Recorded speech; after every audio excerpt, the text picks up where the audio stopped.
Andito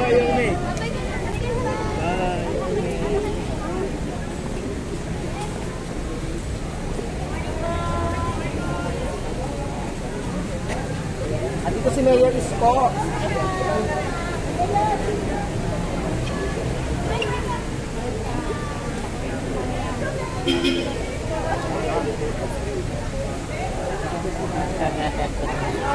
Uy. Magpapasensya.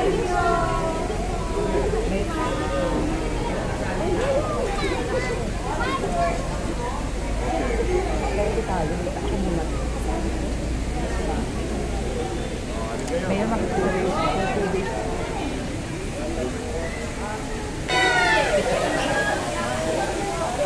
Aray ko. Nabuhay ng mga dudulo ah.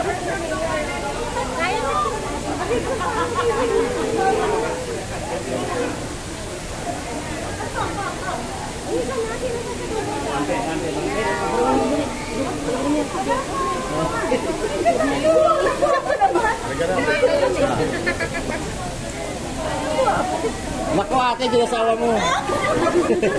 Yung asawa mo, nakabay. Loko. Mama ako ba siya? Babalik na ako. Basta na si ano mo.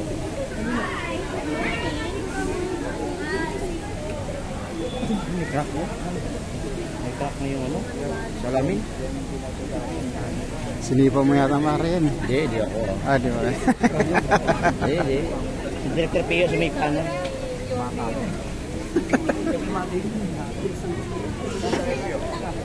Bumabangga mo sa sorry po ba? Baka makulong ako nito. Masaya si Vice yan.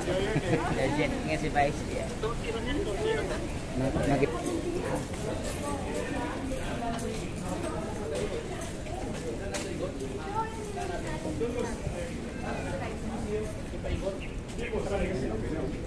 Kakainin ka na niya. Lalaki yan to. Ayun. Lalaki. Kilala si Yori. Yung asawa.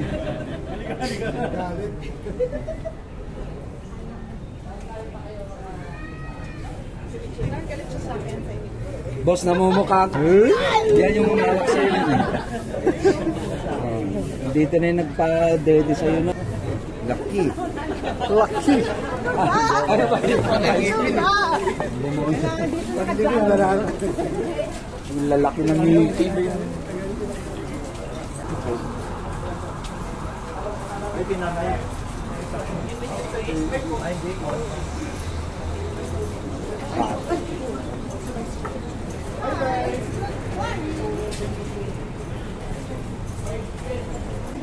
Scared? Did you see the lion? Yeah. There's a big lion.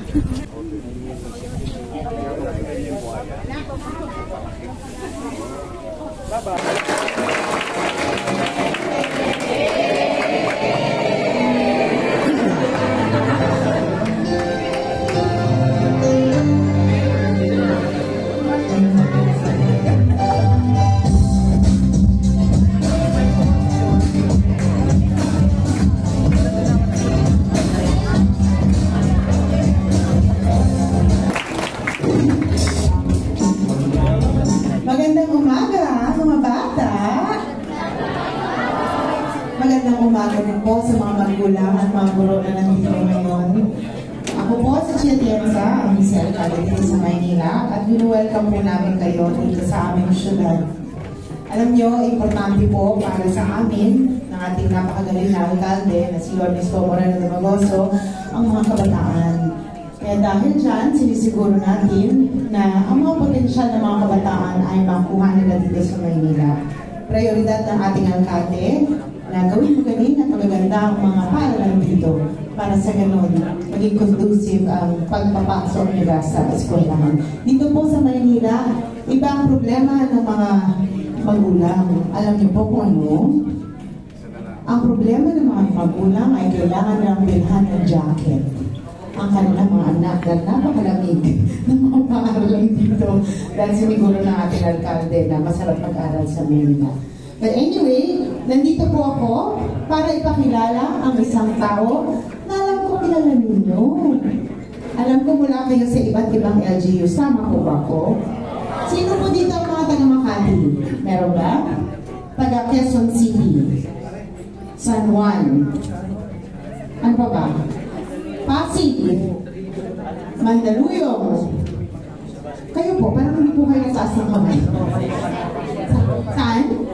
Alaba, ako din lupa.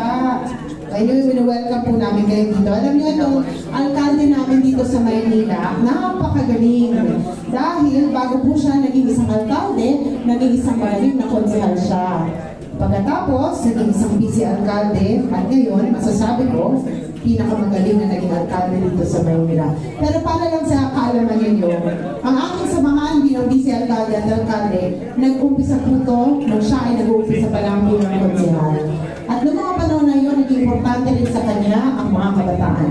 Kaya, ibibigay ko na po ang mikropono sa napakagaling at napakasipag na alkalde natin, na si Yorme Isko Moreno Donald.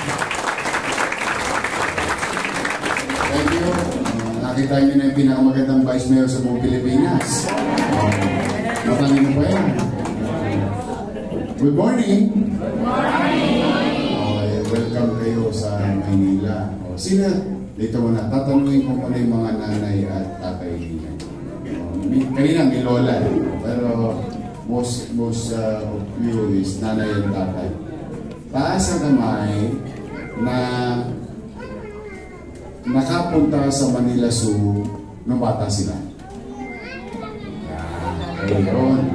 Kids, marami akong testigo. So, sa mga nakapunta dati, naalala nyo yung dating Manila Zoo. Kamusta naman? Okay naman. O, ngayon, ano naman ang masasabi nyo sa bagong Manila Zoo? Mas maayos. Mas maayos para sa mga hayop. Kasi your city government, the capital of the country, we wanted to heed to the call of animal care also. Kaya gumawa kami ng mga pasilidad at binago namin buo coast to coast. This entire Manila Zoo, talagang binago namin ito na mas pinalaki namin yung mga lugar ng mga animals.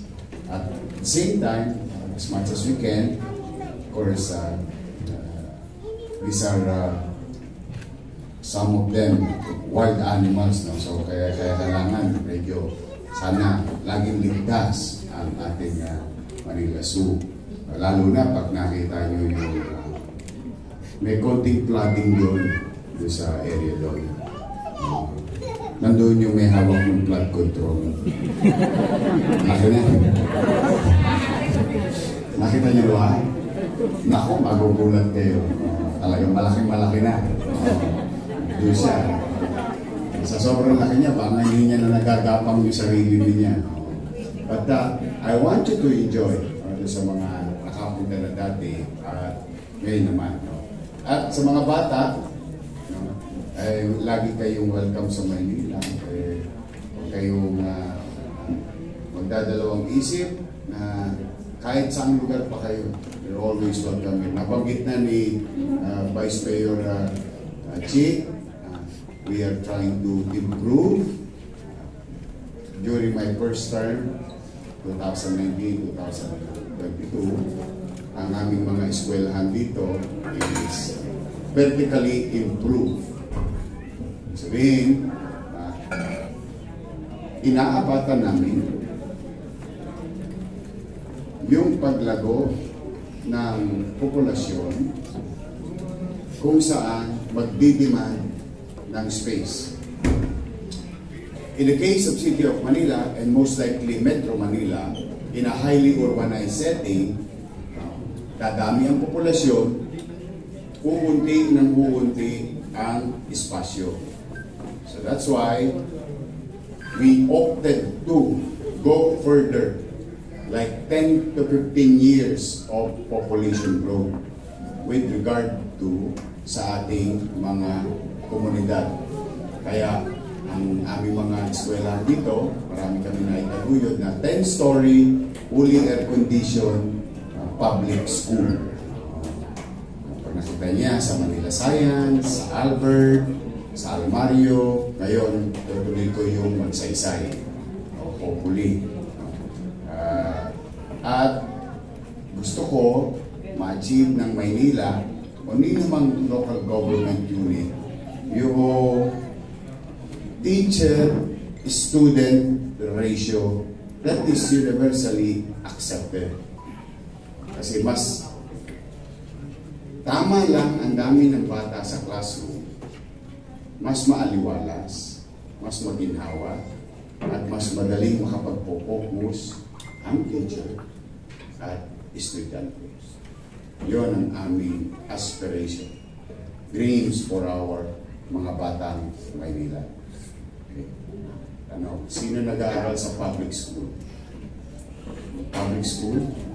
Sa private kayo? Sa public school kayo? Bakit ko yung tinanong? Kasi mga bata, siyempre, alam mo naman ngayon, ang panahon ng social media ay maraming ipinapakitang magagandang bagay. It works both ways. Negative or positive. Depende sa discernment ng tao yan. But I just like you to inform you, gusto ko lang maipaalam sa inyo. Alam niyo ba mga bata, ako ay produkto 100% full-blooded product of public education system. Para lang ko, una, nung pasigidad niyo ako, yung mga nanay niyo inabot to, Tulungan Center, na mas kilala na ngayong daycare. Noong araw, may ginagawa ang gobyerno sa mga bakanting lote kung saan nagtatayo ng Tulungan Center. Ang Tulungan Center ay merong livelihood, may some sports activities, and school like for daycare. Yun ang aking doon ako nag-umpisa. Tapos nung nag-7 anyos na ako, qualified na ako to enter into primary school. Kasi nung araw, para mag-grade 1 ka, kailangan 7 years old ka. Yun yung Rosauro Almario Elementary School. Ang sabi nila, ang Rosauro Almario Elementary School ay mababang paaralang Rosauro Almario. Nagtataka ako, nung bata ako, may pumapasok ako, paano naging mababa? 5th floor to. Then, pag-graduate ko ng elementary, ako ay nag-aral sa Tondo High School. High naman talaga kasi 4th floor na. Kaya ko yan sinasabi, mga bata, it is not only about the institution of the school. It's always about you. Okay? Yung pagpupursige ninyo na mag-aral maigi ay siyempre gusto yun ng teacher. At lalo-lalo gusto yun ng magulang. Pero kahit na, sorry to say, naku mga bata, nung araw maitim yung ballpen, ay yung lapis, makaba. Ano naman maganda diri ko nung araw sa nanay ko. Ewan ko, meron pa ba lapis ngayon yung ganyan? Yung mataba? Meron pa? Trumang-truma ako doon pag nakikita ko yun. But kahit na anong pili, gabay, ng teacher, ng magulang, nasa sa iyo bilang mag-aaral ang ikabubuti mo. Kaya kinakailangan, tama tanong ko, sinong gusto maging doktor? Good. Sinong gusto maging lawyer? Lawyer. Sinong gusto maging engineer? Nurse. Artista. Kami. TikTok nyo na yan. Sino gusto maging mayor? Sino gusto maging congressman? So, the point is, lahat yan, nandiyan dyan lang. Naghihintay lang. Matter of time. But you will not arrive there by just sitting around playing with TikTok and ML or any other unproductive things utilizing your free time. So, anong punto ko mga bata? Noong araw, i-share ko sa inyo ito ha. Kasi minsan nagtatampo tayo sa nanay natin. Nagtatampo tayo sa tatay natin pagka hindi tayo nabibigyan nabibigay yung gusto natin. Noong araw, pag uwi ko sa eskwela, kasi edad ninyo ko, pagdating ng alas 2, alas 3, log 2. Tulog ka na. Mali, para tumangkad ka. Tulog. Tapos, pagdating ng mga alas 4, gising, papaalam ako, maglalaro ako sa labas. Alam mo naman kami, galing kami sa isang challenging community, ang labasan namin ay laruan namin. Ang labas, tapos bago magtiklop ang araw, kailangan umuwi. So, pag hindi na makakalaro bukas. Tapos, patutulog ng maaga, gigising ng maaga, papasok sa eskwela, may baon o wala, tuloy ang pasok. Mas madalas na walang baon. Kaya yung classmate ko, habang chumichika, during recess, kunwari ako, bisibisihan. Kasi recess, sila lang ang kumakain. But I don't mind. Why? Kasi gusto ko maging kapitan ng barko. Gusto ko maging seaman. Kasi pag nag-seaman ka, yayaman ka. Kasi mga kapitbahay ko naging seaman, naging bato yung bahay nila. Although squatter pa rin kami.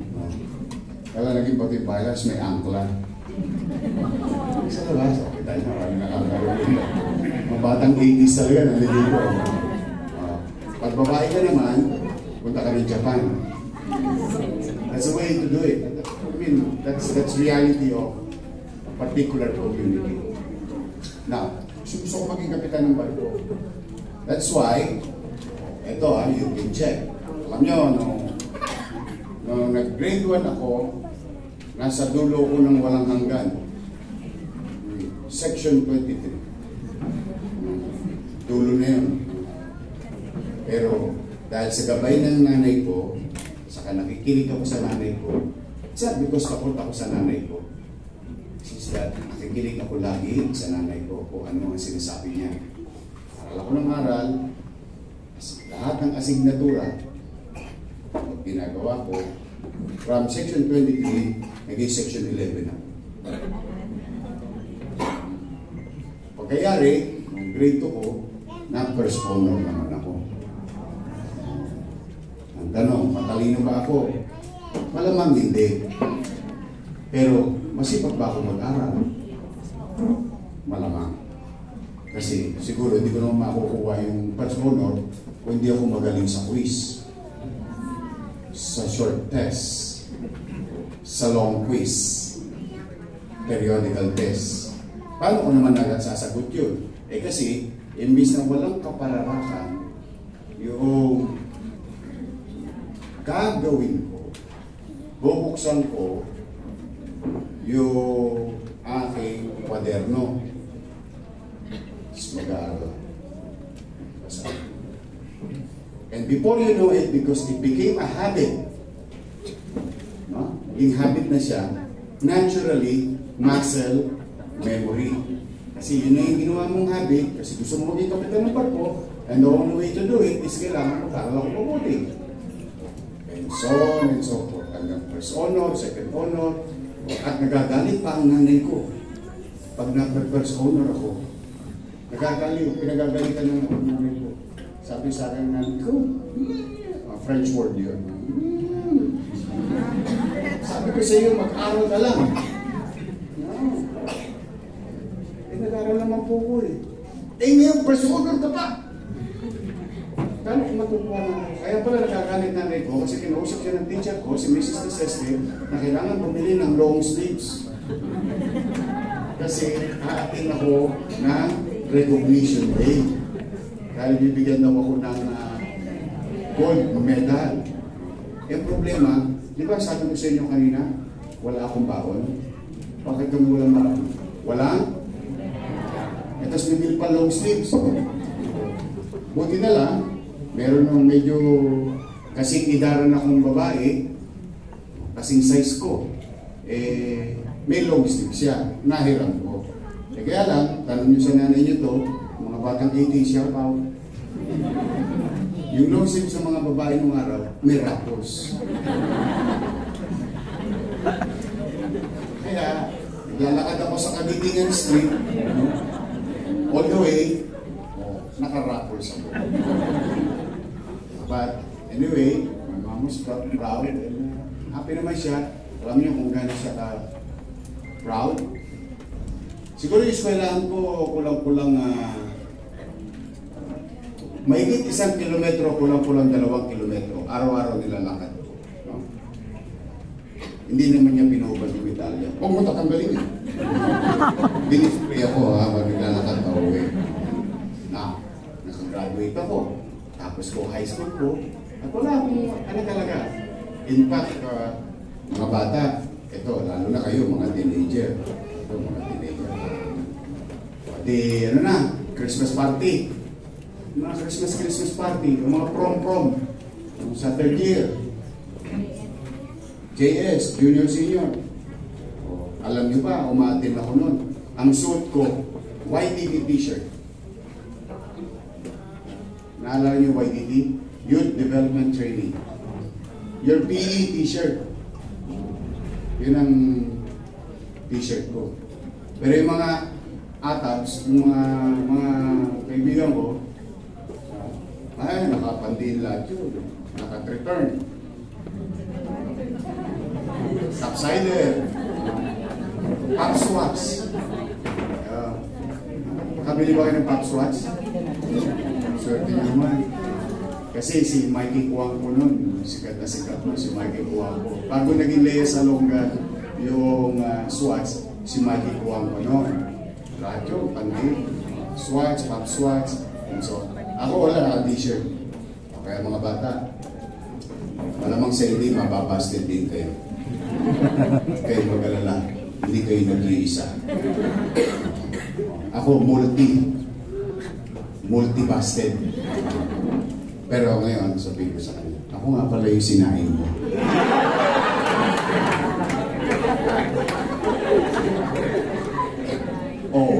Nakagraduate ako. Awa ng Diyos. Nakatapos ako ng high school. Habang nagtatrabaho ako niyan. Pero hindi ko na kayo ni-encourage magtrabaho. Okay naman kayo. No? Simultaneous yan, sidecar boy. Nung matapos ako ng high school, did I pursue my dream? Sabi ko nga sa inyo, nandiyan lang yan. Nag-aantay. Yung gagawin mo between point A to point B is all up to you. There is A, which is you and your dream. B is the result. Di pagka-graduate ko noong 1992, hindi ako nakapag-enroll. Kasi tiyak nang hindi ako makakapag-aral dahil walang pera ang nanay ko. Kaya ang ginawa ko, lahat ng kinikita ko sa sidecar, simula Abril, graduation, hanggang Setyembre, piyait kami ng nanay ko. Yung kalahati sa kanya, yung kalahati sa akin, at yung kalahati, ini-enroll ko ang sarili ko sa Philippine Maritime Institute. PMI. Para lang malapit sa ilog. Santa Cruz. Mamukat-mukat mo. And this is very important in life. So while you struggle, while you pursue, while you're doing your thing, no? Habang ginagampanan mo yung gusto mong gampanan para sa sarili mo. Si Jesus nasa taas lang. always there watching you, waiting for the right moment. That was 1992, October. 1993, namatay si Aling Nita, yung kapitbahay ko, sumalangit na wang taon. At dahil siya namatay, nagbago ang buhay ko. Kasi one night, sa Lamay, alam mo naman sa Lamay, no? May chicha. Ewan ko, kung inabot yung malaking glass. Glass din. Yung sunny orange. Hans. Marami pa mga batang ladies dito. Siyempre, pag may liver spread, tinapay, may sunny orange, tiba-tiba ang lamay. So I'm one of those kids na nakikipaglaman. Doon ako na-discover mag-artista. Hindi ko makalang mag-artista rin. That changes everything. Did I do something about it? No. But God intervened. So, ibig sabihin, mga bata, gusto ko maging kapitan ng barko. Akala niyo, naging kapitan ako ng 2 milyong Manalayo.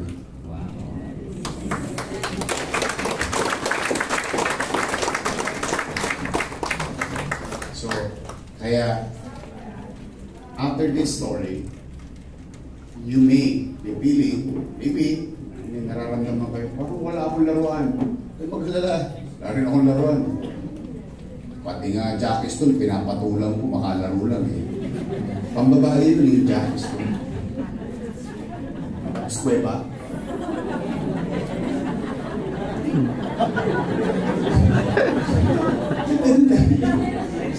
Makalaro lang.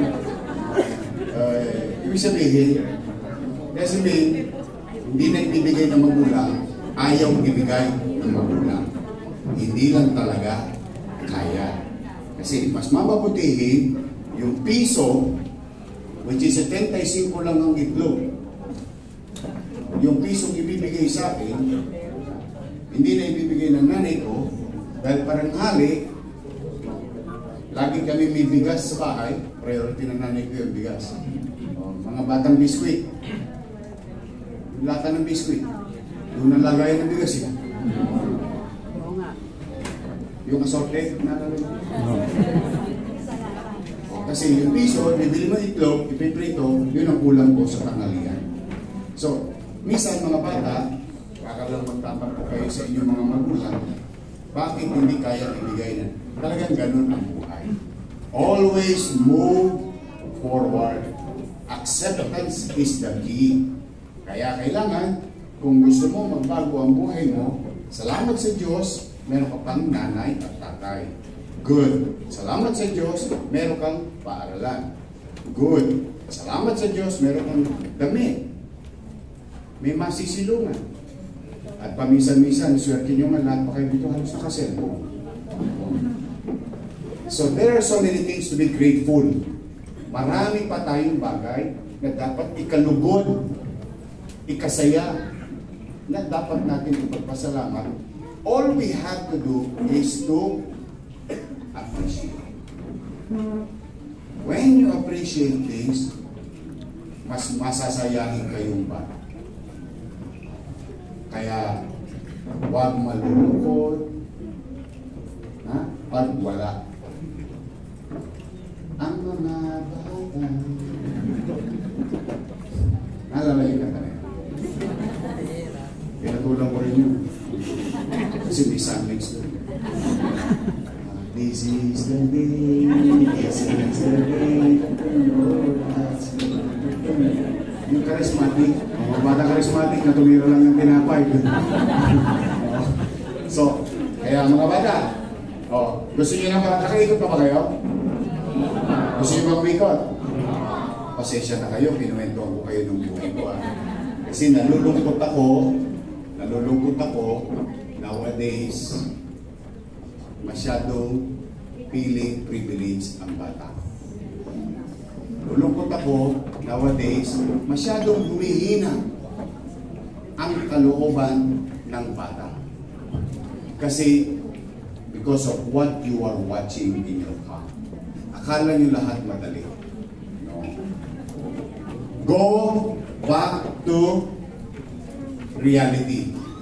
What you're seeing from these visual materials, it may be true. But how did they get it? That's another story. You can use it as an inspiration and as aspiration, but it is not your life. Your life is here in the real world. Don't ever live in the world of make-believe or Disneyland. Maganda Disneyland. But that is the world of make-believe. Reality is maraming pagsubok sa buhay. Kaya, kung gusto nyo lumigaya ang inyong buhay, kumahanap ka. Hindi mo tunay. So, kailangan lagi tayong masasayahin. Lagi tayong mag-appreciate. Lagi tayong magpapasalamat sa Diyos. Lagi tayong magdarasal. Dahil laging may awa ng Diyos. Okay? So, mga bata, good luck sa inyo today. We, Role, private sectors, your city government, DSWD, PESO, and all other agencies, we love you. We really love you. We are building something today. We are redirecting something today on a common purpose to give something for the next generation. To develop something for you. Kaya ang aming bagay na responsibilidad ay aming gagampanan. Pero kayo bilang bata o sino man ay may responsibilidad din sa inyong kanino? Kanino? Sarili. You are responsible for yourself. Okay? So, good luck sa inyo. Have a nice day. I'm going to another event, but again, all of you to the parents, children's, organization, and agencies, welcome po kayo sa Maynila.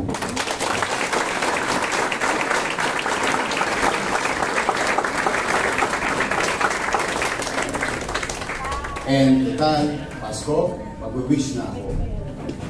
I wish that God, all of you, will continue to guide and bless each and every one.